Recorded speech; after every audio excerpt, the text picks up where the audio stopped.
So welcome back from Pax Europiana, here from Kiev in February 2022. It's 8 years after the European Revolution here brought this country close to Europe. And I'm visiting here for solidarity, for reasons of expressing my wish to invite Ukraine to the European Union, because this is the square, this is the place where the pro-European revolution took place. We should be very clear. They want to join the EU. It's in the constitution. It is what they were fighting for. At that time the offer was only deep and comprehensive free trade agreement. That's not a small thing, that's a big thing, and that was very meaningful. But it can only be the start of European integration. Obviously now it's time for the next level, for the European level, for the EU potential candidate status. And this can be also the compromise in this current crisis, the compromise for peace. And that's what I call for the EU potential candidate status, for a European future, like for Croatia. This is the new Croatia. That's why the people here were dying. This is what they wanted. A European, that means Europe means something, you know. It's not only about Europe, it's good governance, it's decency, it's human rights, it's competition, it's freedom of people, enterprises to do what they want, yeah. It's a right-based society. That's the rule of law, that's the property rights, yeah. Europe is not just a slogan.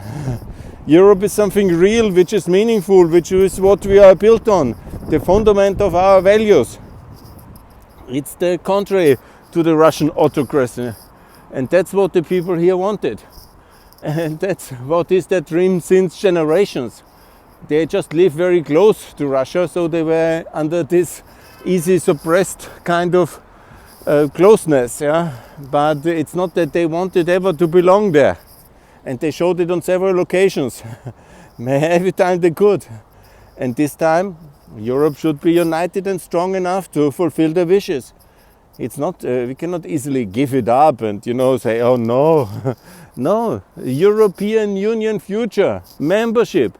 Of course not tomorrow. Yeah? It takes some time to prepare. It takes some time to fulfill. And that's exactly the thing which Putin wants, to distract us from this mission. You know, the whole thing is just a smoke screen for that. The whole threat scenario. Maybe he's really ready for war, but then it will be again, the situation will be complicated and the issue of the EU membership will be again on the table. And that's what I call. That's what I want to explain when I'm here now. That's what I'm tweeting for, and that's what I will explain here in the media and everywhere else. And now I will show you the tour here of the people who died for exactly European level of governance and European governance. Yeah? This is why they died. This is what they were fighting. They saw, because the Ukrainians saw what's happening in Poland, yeah? In Slovakia. They were traveling Europe. Yeah? They know exactly that this is possible. And they were no longer ready for being such a kind of a buffer state, yeah? For being somewhere in between. They went to the streets for their, even, let's not forget, even Yanukovych and all his American Manafort and Trumpian advisors promised a European future. It was just Putin who then ordered Yanukovych. Yeah? In no way I want to defend him, he is a murderer and a fucker. But he was even under, always in the last 30 years, the Ukrainians wanted to be in Europe, and always the Russians were against, and always the Europeans were too afraid. And then came the moment of that crisis. And these people died for that. And that's why I pledged to come back, to support them, and to support the EU future. Because nothing can make them alive again. They are now in heaven. But what can be done is a EU future. And it seems for some like a wild dream, but it was also for the Croatians. And they always compare Ukraine to Croatia. It was almost impossible in '95 to think about the EU future, NATO future. But it is reality. We have achieved it because there were many who wanted that. And it was achieved. there was the political will in Germany and in Austria and in Central Europe to have Croatia in, and the same political will is today missing. And we have to achieve that. We have to convince the Austrian and German public that is simply the same like Croatia. And it was possible for Croatia and Ukraine, and it is the same. That's what I wanted to say. You know, and you can, I don't know the individual history of every person here, and they came here in November. There's actually very good Netflix documentary on this Edward. I met him once when I was here in Ukraine. I wanna also, when you are in detail interested how it really happened, I made a podcast already about it on my audio channel. But basically that was the hill. Here it was basically the civil unrest, you can call it, the protest. On the top there were the sharpshooters, the snipers of the Berkut. And it started very small in November, end of November 2013, because of the summit of Eastern Partnership. And now it was then getting very big in several stages of escalation, because it was unclear for Yanukovych how hard he should crack down. And under Putin's pressure, he gradually cracked down harder. Then people, they are really ready to fight for freedom as well here. In the tradition, they were always like that.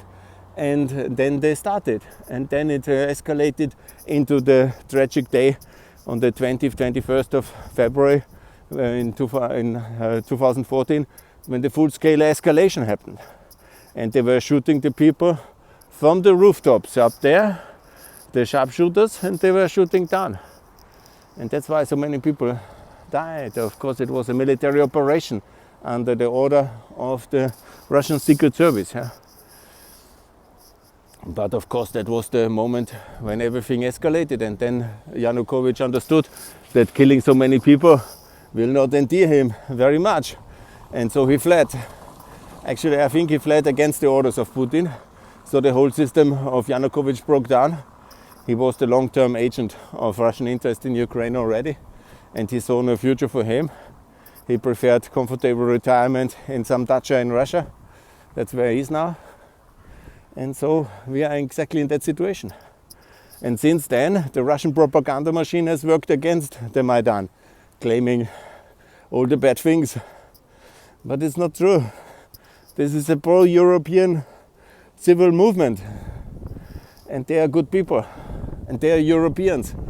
They have been fighting for Europe, for our values, for our form of governance, based on rights, property rights, human rights, and democracy. That's what they established. They had a peaceful transition in 2019. They were then continuing to be anti-Russian, pro-NATO and EU under Zelensky. And this, when then Putin lost also in America, his agent and asset Trump lost. And then he is now escalating again with the things he has. He has the military, can deploy it. It of course is a very big threat. And so we are in this 2022 crisis. But it could have been avoided if we had already integrated Ukraine in the European Union more forcefully by EU potential candidate status, by the back door of the Balkans, and all the things I say since 2016. But the German and Austrian appeasers are blocking me, blocking Ukraine, ignoring my proposals, and creating a big mess. And now they face exactly the results of the mess again. Okay, I'm getting out of. Now we are at the main monument of the fallen, and I will make some photos here and more to come. Thanks a lot for now. More to come from the street of the alley of the Heavenly 100. Come here yourself, see it, watch the Netflix documentary, and honor the heroes of Europe. Thanks a lot. All the best. Bye.